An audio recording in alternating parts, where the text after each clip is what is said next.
Estamos conversando na Hora Geral desta segunda-feira com o meu amigo Zé Manuel, ele que está lançando o livro Despoluindo os Trilhos. Agora sim tem a pergunta do Charles Pinheiro, do Boqueirão. Ele é de Praia Grande. Quanto tempo de pesquisa para finalizar o livro? É um trabalho solo ou em conjunto? Ninguém faz nada sozinho. E o tempo é grande. Primeiro que é uma caixa preta. A gente abriu essa caixa preta, porque quando começou ninguém queria dizer nada sobre isso. As autoridades públicas, claro que têm o dever de oferecer as informações, mas você vai buscar a informação e bate na porta, e bate na porta. Agora, o pesquisador, ele é persistente. Aí você junta o pesquisador com o repórter. Fica mais persistente, mais chato no bom sentido. Então a gente foi atrás, mas sozinho não faria. Eu tenho editor, eu tenho revisor, eu tive uma equipe que me ajudou a buscar esses dados, a coletar esses dados. A gente trabalhou realmente com uma equipe forte. Agora é preciso pensar em fazer mais. E a gente não parou aí. Eu vou lançar mais 4 livros. Um que é este livro em inglês, para mandar para o mundo inteiro, para que conheça o que acontece aqui no Brasil. Porque quando se pensa em poluir ou poluição no Brasil, se pensa em desmatamento. Não, não é só isso. Não é só isso. Nós temos um transporte de pessoas e cargas absolutamente caótico, também muito poluidor. O Manuel Rodrigues de Santos, Zé Manuel, como o senhor enxerga o Porto de Santos atualmente? Quais os gargalos, na sua opinião? A gente citou alguns deles no bloco anterior. Começa pelo gargalo político, acho que é o pior de todos. Você não pode ter um porto administrado de fora para dentro. É preciso que a gente volte a ter uma força e um papel político importante, que as decisões saiam daqui. E que a gente pense o porto do ponto de vista macro. Vamos pensar em todas as cidades da região metropolitana. É possível aumentar e crescer o porto para São Vicente, é possível aumentar e crescer o porto para Praia Grande, posso pensar em Mongaguá, posso pensar um pouco para o litoral sul, posso agregar também a cidade de Bertioga, que em relação ao pré-sal ela está localizada numa posição estrategicamente interessante. Você precisa conectar através de ferrovias. Mas é preciso fazer um projeto. Eu não vejo, o governo federal, aliás, é bom a gente destacar isso, nenhuma crítica pessoal à presidente da República, a quem eu pessoalmente tenho grande simpatia pessoal por ela, pessoa, mas o governo dela não vai entregar 1 metro de ferrovia no primeiro mandato. Isso não é um problema do governo, isso é um problema de mentalidade. Temos que mudar, como eu disse no outro bloco, a cultura em relação ao que fazer com o transporte de pessoas e cargas no país. Agora, o porto tem gargalos em todos os níveis, a começar do gargalo de lógica, de pensamento amplo e de um pensamento em que eu vou, por exemplo, pensar. São Vicente temos a Ponte Pêssego, muito bem, patrimônio maravilhoso, histórico, só que também ela impede a circulação de navios de maior altura embaixo da ponte, evidentemente. Principalmente quando a maré está alta. Não é possível. Então nós temos que acessar o outro lado, desenvolver São Vicente através de ferrovias. Temos que fazer isso. O VLT vai chegar lá, está aqui se discutindo recentemente. Dizem que até o final do ano vai estar funcionando a primeira etapa. Polo. Dos Barreiros ao Porto de Santos. E por que não nos outros? Nós temos 80 quilômetros da Codesp, com linhas férreas entrando nas cidades. Agora temos que criar outras linhas férreas. Alguém vai dizer, mas o investimento é alto, olha, é pequeno em função da perda. O que se perde de competitividade, os empresários de São Paulo deram um número outro dia.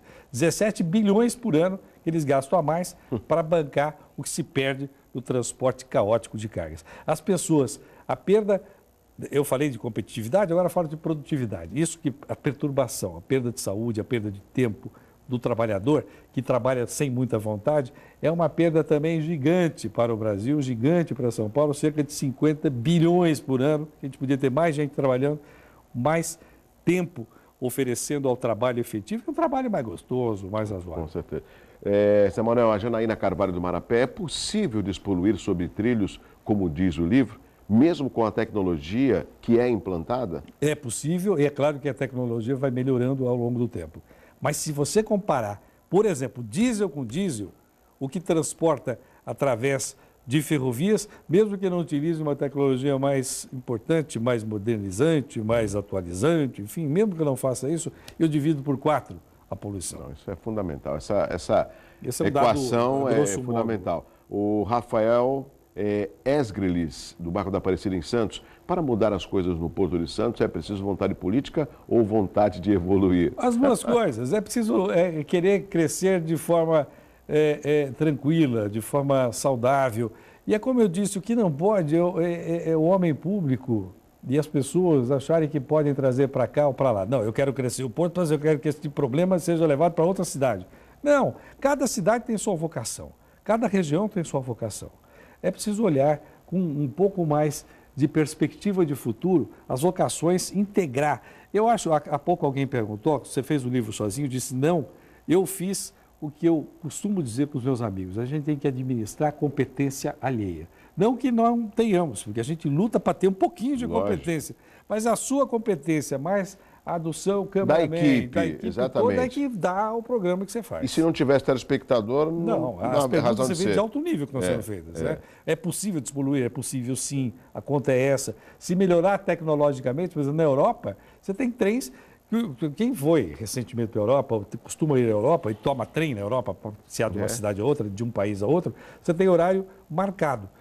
E aí que o trem não cumpre aquilo, eles colocam um pedido de desculpas públicos. Assim, o trem sai a 1h01. Eu me lembro, recentemente, era 12h01, e o trem saiu 12h01 da estação ferroviária. É possível. Zé Manuel, você já fez o lançamento do livro há alguns dias, se não me engano. Vai ter alguma data específica que você vai lançar em São Paulo ou aqui na nossa região? Já entregou para os prefeitos da nossa região? Eu estou conversando com os prefeitos, os vereadores, e vou também conversar com você também, vereador da cidade de Santos, ilustre vereador, para que vocês promovam audiências públicas, sim, que essas prefeituras sejam de alguma forma pressionadas no bom sentido, através da Câmara, que é o centro nervoso. É preciso dar importância ao vereador. Tem gente que não gosta. Não, o vereador não, o vereador é importantíssimo. Não estou aqui para fazer gentileza a você. O vereador é que vai para a rua, que pisa na lama, que enfrenta a chuva. Que vive na cidade. Vive, que sabe o que está acontecendo. Ele tem que ser ouvido. A sociedade civil tem que se integrar com a Câmara de Vereadores e a Câmara de Vereadores se integrar com a sociedade civil e daí sair a pressão legítima. Eu acho que audiências públicas é uma outra ação, porque o livro se desdobrou em vários aspectos. Eu estou fundando uma frente que se chama Ferrofrente, uma ferrofrente de âmbito nacional pela volta das ferrovias. Zé Manuel, Zé Carlos da cidade de Santos, o que você atribui à não evolução da malha ferroviária no país? Seria um lobby da indústria automobilística? É, um lobby da indústria automobilística, mas não só. São escolhas equivocadas e históricas. Pós-guerra, o Brasil virou quintal dos países vitoriosos, que vieram para cá para construir armas. E depois deixaram fazer caminhõezinhos e carrinhos, deixa aí que vocês vão brincar com isso. Foi mais ou menos, parece piada, mas foi mais ou menos isso. Depois vieram governos que foram sucessivamente fazendo isso. E hoje a indústria automobilística é possante, é poderosíssima, mas o que acontece é que se nós não fizermos com urgência o que a gente chama de intermodalidade, também a indústria automobilística vai pagar um preço. E o detalhe interessante, no Brasil nós transportamos quase 80% em cima de caminhões. Nos Estados Unidos, que são berço da indústria automobilística, eles só transportam cerca de 35% em cima de caminhões. Eles não são bobos. Eles que fizeram todo esse progresso automobilístico não são trouxas. Zé Manuel, rapidamente, tem algumas perguntas, estamos quase chegando no final. O Fábio Ferreira, de Bertioga. É verdade que a malha ferroviária torna o frete mais barato porque não existem investimentos? E por que não existe investimento dos empresários? Torna o frete mais barato e os empresários precisam de segurança jurídica. É preciso oferecer a eles a tranquilidade e que o investimento vai ter retorno. O retorno é mais lento, a equação é mais complexa, mas é possível rentabilizar sim. Camila Campos Embaré, onde posso encontrar o livro? Aqui na Livraria Martins Fontes, em Santos, em São Paulo, na rede também da Livraria Cultura. E eu vou deixar aqui um site da Ferrofrente, que é esta entidade que nós estamos fundando, www.ferrofrente.com.br, escrevendo lá, e eu faço questão de mandar um livro para você. www.ferrofrente.com.br. Bom, nós estamos quase chegando no final do Hora Geral. Eu quero ver se a produção me passa os nomes dos dois ganhadores ou as duas ganhadoras, ou melhor, dos ganhadores dos dois livros do meu amigo Zé Manuel, Despoluindo os Trilhos, e desde já agradecendo as participações dos nossos telespectadores no 3041-6777. Eu sempre aposto na nossa região e sei que nós somos aqui um celeiro de transformações. Pena que as transformações, às vezes, elas patinam muito, né? Você sabe que desde 93 nós tínhamos o Telejornal Opinião, que depois parou em 93. Durante todo esse período, muitos desses temas foram discutidos e não saíram do papel. Pois é, aquele jornal teve um papel muito importante naquela época, porque ali havia um espaço para discussão dos temas de interesse público. Problemas esses, temas esses que hoje pipocam. Pois é, estão aí de monte. Zé Manuel, rapidamente, os ganhadores foi o Uriel Vilas Boas de Santos e também o Márcio Almeida do Embaré. Tanto o Uriel como o Márcio, cada um ganhou o seu livro. E os mais interessados, www.ferrofrente.com.br. Muito obrigado, meu amigo, pela sua participação. Continua aqui com a gente. Conversamos com o Zé Manuel falando do livro. Tá aqui, vou pegar o livro para mostrar para os nossos telespectadores. Está aqui, ó, Despoluindo os Trilhos. Né? Muito obrigado pelo carinho, obrigado pela audiência e, lógico, amanhã estaremos de volta a partir das 7 horas da manhã em mais uma edição do Hora Geral, conversando com os nossos telespectadores e discutindo os temas da nossa região metropolitana. Lógico, assim, ó, um abraço forte para você. Tchau, tchau, até amanhã, às 7 da manhã.